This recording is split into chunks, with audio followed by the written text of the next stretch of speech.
In today's discussion, we will explore the intersection of AI and automation with the small business operations. With what I've learned running a business, an operations business in the legal and insurance space, and that's how Loom Analytics was born. If you are running a small business, now is the time to consider how these tools can elevate your operations. But it is also fundamentally the biggest transition for employees since the Industrial Revolution. Introducing new technologies like AI into your business can be a challenging journey, especially when it comes to getting your team on board. For us, our focus is really, we believe that our client is at two levels, right? You've got the business owner who's got operational goals, revenue goals.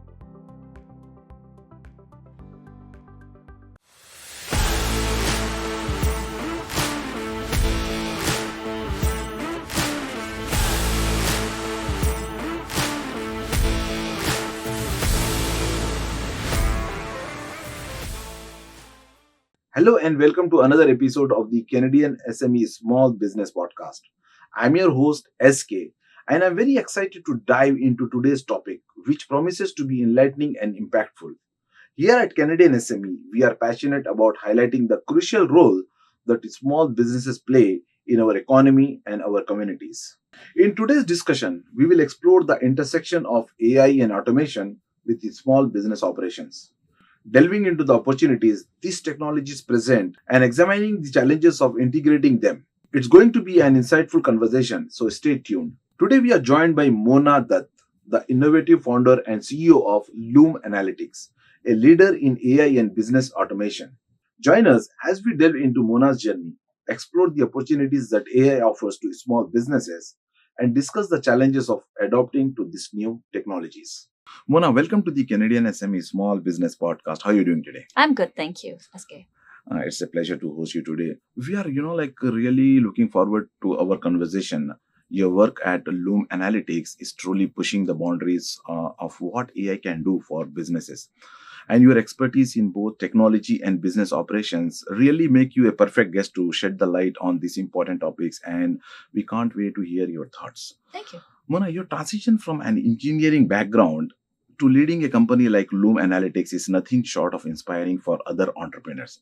Talking on the challenge of building a tech company in such a specialized field requires a unique blend of skills and vision.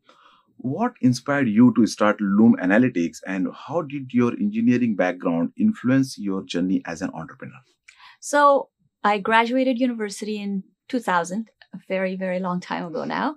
I practiced as an engineer for 7 years. And then in 2006, I started my first company in transcription operations. So I ran that for almost 18 years back in actually now turning back time in 2015, I started Loom Analytics as well. So my first company was purely operations. It was transcription operations, high security transcription operations. And I wanted to go back into engineering. And so in 2015, I started looking at what opportunities there were in the market. And I thought, I've run one company in the operations space in legal and insurance operations for a while now. Can I blend my engineering education and experience during my early part of my career with what I've learned running a business, an operations business in the legal and insurance space? And that's how Loom Analytics was born. It's actually gone through 3 pivots. It started out as a data analytics company in the legal tech space doing data predictions for what would happen in Canadian courts. Only for legal? Only for legal. Okay. Absolutely. Okay. Then it pivoted to do private data analytics for legal again. Okay. And then during COVID, it made its final pivot and ended up again in the same space that my previous company was in, which is speech and document operations. But it focused on the automation side of things because we built a lot of technology, AI models, automation for the data analytics space. We did not get product market fit in that space. But our third pivot was back into a space I had 20 years of experience in, back office transcription operations. And I combined that experience, knowing how processes work in courts, in medical operations, in insurance, in law firms and such. Combine that with my engineering background and the tech we'd built in Loom Analytics in its first 2 iterations. And then that's where we are today. We are a high security AI and automation company that focuses on speech and document operations. And Mona, were there any specific moments or challenges that you define the direction of your company? To me, COVID was game changing. For me, it transformed not just the company, it transformed me as a business owner, as an entrepreneur. I learned a lot when I will never forget this date, March 16th, 2020, right? It was a Monday. While quite a few business owners, including myself and my colleagues that I knew from other firms and other companies in the Toronto area, were following the news very closely since early January of 2020, when the first cruise ship was sitting outside, right? I don't know if you remember this. Right. So we were all following it very closely. We'd run dry runs of work from home, if staff has to go work from home, all of that. But when you woke up on that Monday morning, March 16th, 2020, and the whole world has shut down, and the government says to you, you can't open your offices. And then if you as a business owner, this is where I was at that point, okay? I was like, oh my God, all my clients are shut, like closed. And within 2 weeks, the clients' clients were closed. And so it was almost like a domino effect where we started to lose contracts. And as a business owner, you're sitting there going, if you can't, I've been at this now for, at that point, 15 years. I thought, if I do not have enough cash flow to survive 6 months in the face of a black swan event, what have I been doing for 15 years? Right? That's a very big question comes to our mind, right? As an entrepreneur, yeah. What was I doing for 15 years if I don't have enough cash flow? After 15 years, like, what was I doing? Right? So I had to take a step back, look at the big picture, and say, I need to fundamentally change the way I run my operations. I need to give my staff the perspective of, guys, we're at a make or break moment. We're either going to go under or we're going to come out of this much stronger. So for me, that period of the first 2 months, from mid-March to mid-May, while the Canadian government was sorting out its new rules, was pivotal. It shaped the direction of both my companies. It also had a ripple effect where the final pivot we had for Loom Analytics, it was because all the companies in the transcription sector were facing a staff shortage. And so while tech would have been unheard of in the transcription sector before then, it became viable. Right? It's similar to nobody wanting to touch Zoom before COVID. Right. But it became mainstream. A lot of people, that time they don't know like what Zoom is. Right. Yeah. And it became one of the greatest tool for everyone. Right. All of a sudden. Exactly. And so in niche industries where tech and AI and automation would have taken decades to enter, transcription was one such industry. Translation was another space like that. And so we were pushed into a corner. We had to develop automation tools for our clients that had to keep operating during COVID. I had Loom there, and I thought, I haven't gotten product market fit with my first 2 iterations. I have a development team. Let's see what they can build. Correct. Right? And they worked at it for 6 months. They developed some pretty awesome tools. We've got a product called Claudio that does speech-to-text automation. It is it's doing really, really well in the market. And it came out of a 6-month research project in the middle of COVID that was a desperate attempt at, okay, what can we do to keep our clients going? And it turned out so well that we ended up then commercializing it. So over the last 18 months, we've really gone out there and pushed Claudio into the market, and we've done great at it. And it came out of this probably the worst period in the last 100 years of human history. But again, it's a matter of, they say like great companies are born in tough times, right? Like you learn so much. You can either, pack up and go home. And for entrepreneurs, I say every day is a learning day. It is. You learn every day. Yeah. Claudia, Mona, your journey highlights the importance of leveraging both technical skills and business acumen. It's clear that your approach has been instrumental in success of Loom Analytics. Thank you so much for sharing your insights and story with our audience. Now, moving forward, let's discuss about AI and automation. As everyone knows, AI and automation are opening up a new world of possibilities for small businesses. The potential to enhance efficiency and drive growth is incredible. What do you see as the biggest opportunities for small businesses when it comes to adopting AI and automation? So, automation has been around and AI has been around, I would say, for the last 20, 25 years, right? But it's been the playground for big companies, for large corporations, because unless you had a development team, you could not actually integrate it into your operations, right? You watch from the sidelines as the largest companies of the world scaled up their operations, and you're competing with them for the same business, but you can only ever go after things that are smaller projects, and you're basically not as profitable as an automation or an AI enabled company, right? The opportunities we have now in 2024 are cloud, right? You've got cloud deployments that make it possible that a small business doesn't need to have a server room in their offices.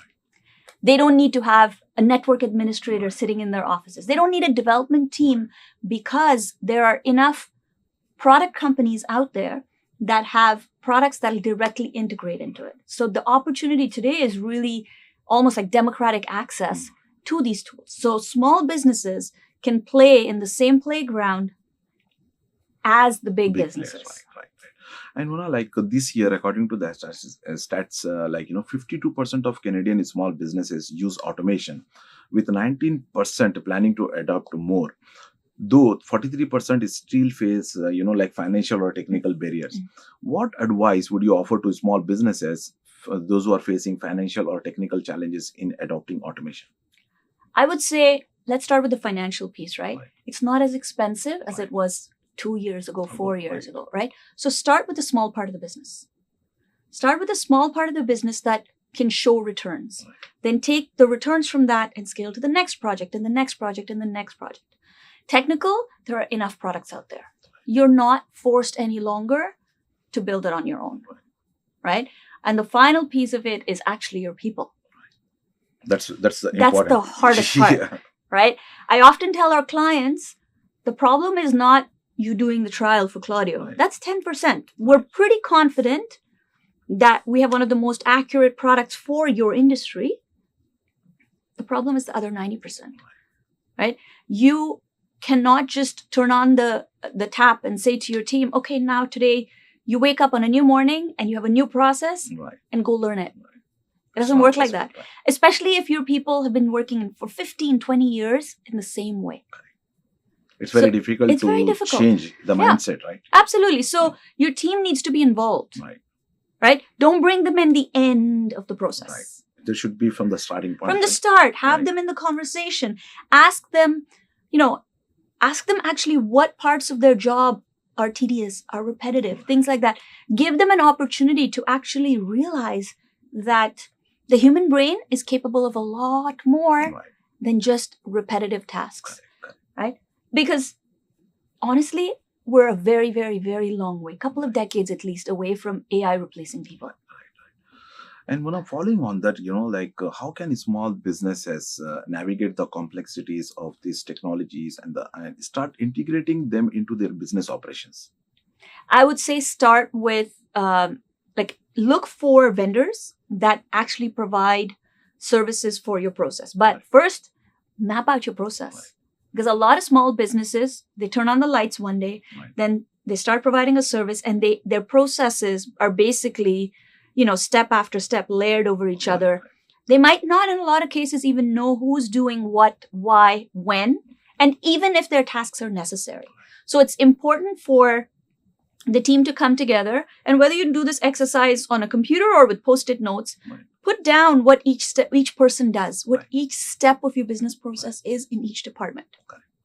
Decide which steps are necessary, which steps need human beings, which steps if it's not necessary, why are you even doing it? Right. Why is even a machine doing So it? mapping is very, very important. Mapping is important, right? Then you say, okay, which pieces can be AI and automation enabled? Right. Are there pieces that are like repetitive pattern work? Right. Then go to the market, look for tools that fill those gaps. Correct. And then, the team comes together and over time, they transform their operations. Correct. Mona, your insights offer a roadmap for businesses looking to embrace these technologies that we have discussed. The opportunities that AI and automation bring to small businesses are truly groundbreaking.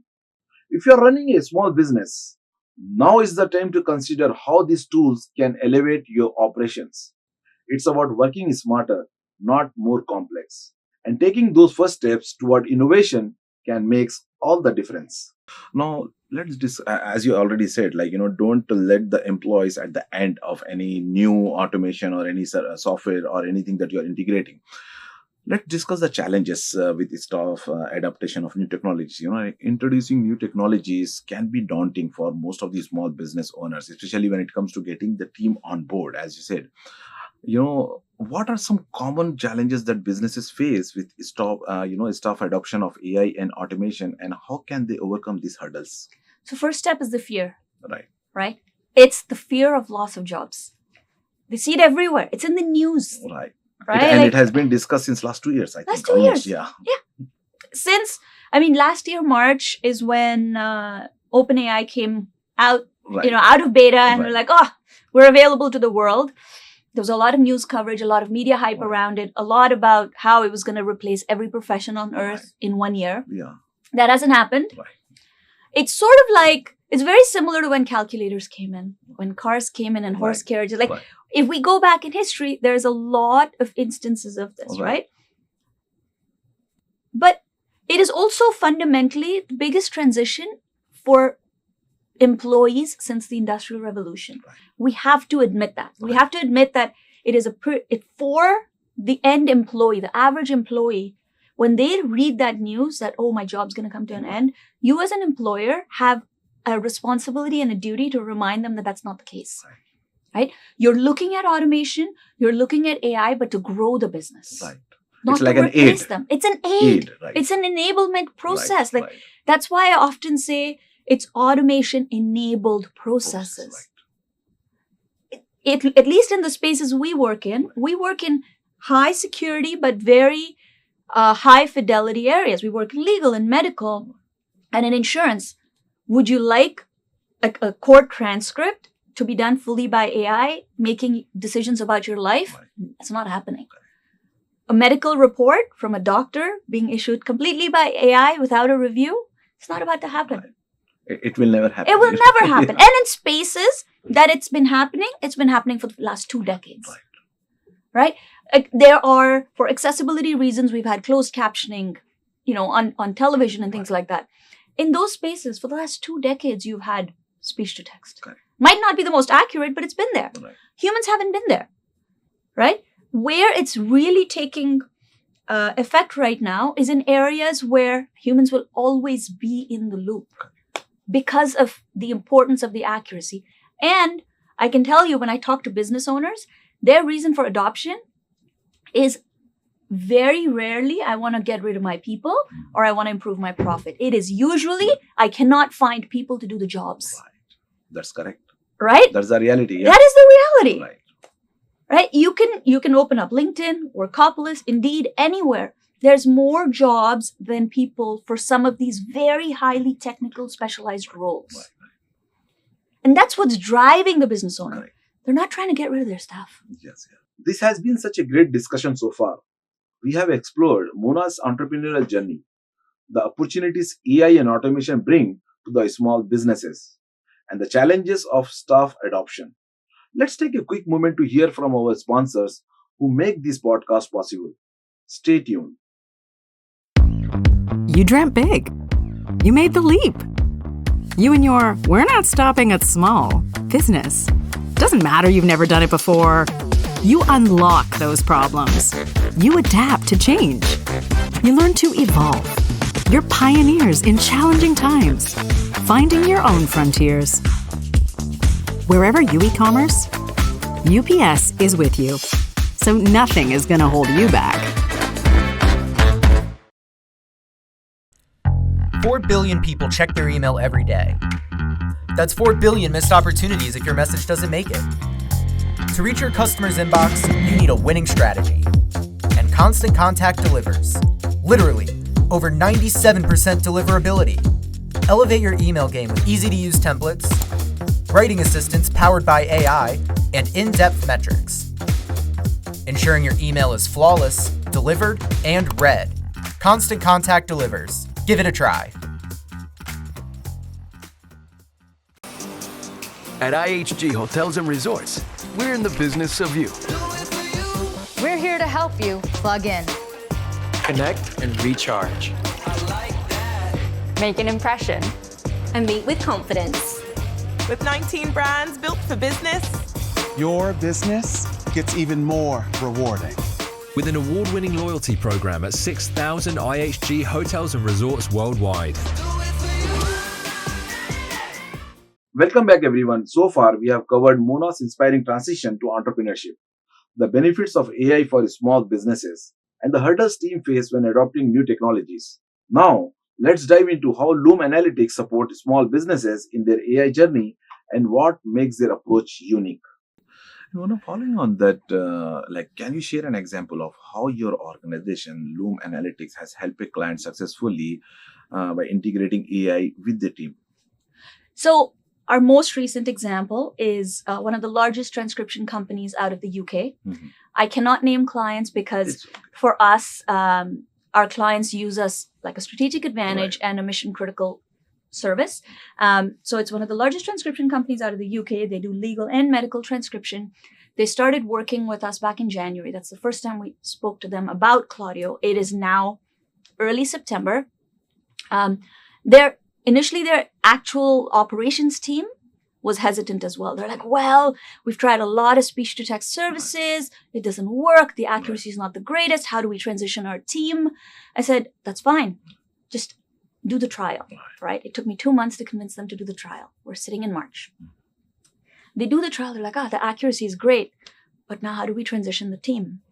And over the last 18 months, the one thing I've learned, and actually even 9 years of Loom, is that it's not, again, like I started out saying, it's 90% people, 10% the product, right? Yeah. So we'd already invested heavily in our support tools. We've got documentation, we've got videos, we've even got playbooks to help the employer transition their people. Communications playbooks, not just how do you transform their way of working. It's like, how do you communicate with staff to help ease the transition? So for us, when working with them, we started with a small team with them, then we scaled up. And even now, they've adopted it to about 20% of their business because they're a very, very high volume company. And for them to truly adopt it, they're going to be doing a full-fledged integration across their entire workflow. I met with the CEO, actually, he was in Toronto in August, in mid-August. And he told me, he said, Mona, we've adopted you into just 15% of our business, but company-wide, our profitability has improved by 5%. I said, that's an interesting math. Right. It's the full company's profitability that's improved by 5%, with adoption in only 15% of the business. If you adopt it across the board, we're looking at a 30 to 40% improvement. Right. He goes, yeah, I never thought about it that way. And I asked, that was the CEO's perspective, because he cares about the return. I said, I asked the operations manager, I said, so how's your team liking it? She goes, they're loving it. Because now a typical typist or any data entry staff who, because of repetitive stress injuries, carpal tunnel, things like that, would work 10, 12, 15 years. Now they can see themselves working longer because they're not sitting there all day long. Right? They're editors. They're doing more creative work. They're fixing errors a machine is making. It's a different perspective.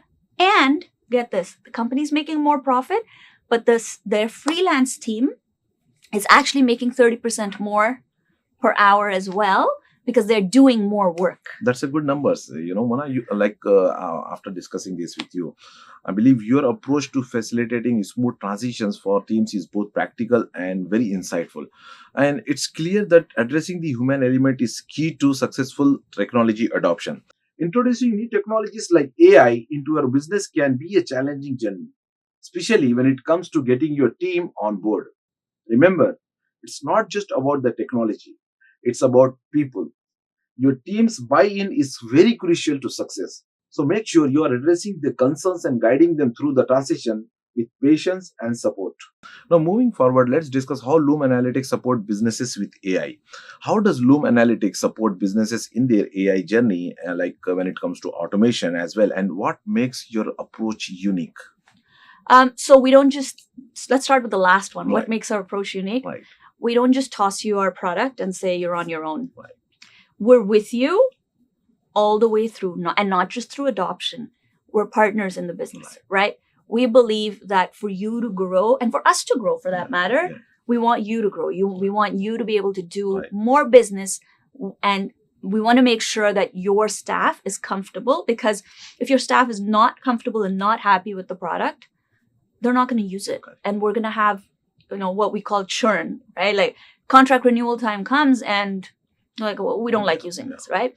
So for us, our focus is really, we believe that our client is at two levels, right? You've got the business owner who's got operational goals, revenue goals, but we've got the data entry staff, people who are actually going to be working with our tools. So we have to make sure that both journeys happen at the same time. So we actually, after the trial is done, clients will come in, they'll talk to us about pricing, about trial, all of that. They'll do their trial. After that, we work with them over a 3 to 6 months period. It's up to them. Okay. So usually it's a week, right? Okay. They'll run, 300 to 500 minutes of audio or of video. If they're doing document automation and document processing, they'll run 500 to 600 pages. Just make sure, because there's two sides of our business. There's speech to text, but there's also document extraction, where we go through medical records, legal records, and classify and extract data to be able to run workflows. Okay. And Mona, what advice would you give to other small businesses that are just beginning to explore AI solutions? Start small. Start small. Do not try to what we call boil the ocean, right? Start small. Start with a small part of your business that has a lot of repetition, but that is high impact, right? Because if you start small, you can actually see returns, and then you can pick another area of your business or another stage of your operations. Because if you say, okay, I am special and I'm going to build a system that solves all of it, it's not going to work out. It's not going to work out. You're trying to solve too much at one time, especially in companies that are largely manual. Right. How many teams are you going to transition at once? Right? So start with a small part of the business, a small section of your operations, transform them, and then go to the next, and then go to the next. Right. Thank you so much for sharing your insights on this important topic. Now let's discuss about the innovation and the future outlook. Staying ahead in technology requires continuous innovation, as everyone knows. Loom Analytics has consistently, after listening to your thoughts, has been at the forefront of this advancement. What innovations at Loom Analytics are you most excited about, and how do you see the future of AI and automation unfolding? So we've got a packed next year at least, right? We've got a packed roadmap. We recently launched a product called Claudio Live that is actually being used at a conference in London as we speak. In London, UK, it's live casting a property tech conference that's happening on a stage, but it's actually live casting the captions and the text of what's happening on stage to thousands of people that are attending the conference as well.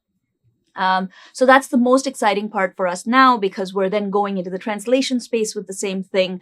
And we are building out a suite of tools that really help us go further into the space.